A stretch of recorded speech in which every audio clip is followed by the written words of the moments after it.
এই তো ২৪ ঘন্টা আগেও সব ছিল। কারো ঘরে লাল বেনারসি, কারো ঘরে অসুস্থ মায়ের পথ্য, কারো সন্তানের পড়ার কিতাব কিংবা খেলনা। সবই এখন ছাই ও ধ্বংসস্তূপ।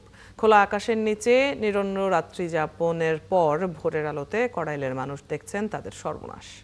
নুরনবী সরকারের প্রতিবেদন। বনেদি গুলশানের পাশেই করাইল বস্তি, কিন্তু সেখানে থাকে মানুষ যারা এই নগরকেই সেবা দেয়। আগুনে পুড়ে সব হারানোর অভিজ্ঞতা ওখানকার বাসিন্দাদের আছে। তবে মঙ্গলবারের আগুন সর্বশান্ত করেছে ১৫০০ পরিবারকে আরেকবার। প্রিয় ঘর এখন ধ্বংসস্তূপ। খুঁজে ফিরছেন কেউ বনের লাল বেনারসি, অসুস্থের পথ্য, পড়ার কিতাব কিংবা জমানো টাকা। সবই এখন ছাই, অসহায় আর্তনাদ, ঘুরে দাঁড়ানোর প্রত্যয়।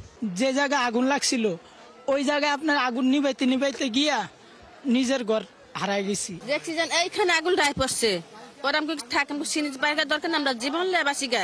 হবে তদন্ত, জায়গার মালিক ও সংস্থা ফিরে পেতে চাইবে তার জমি।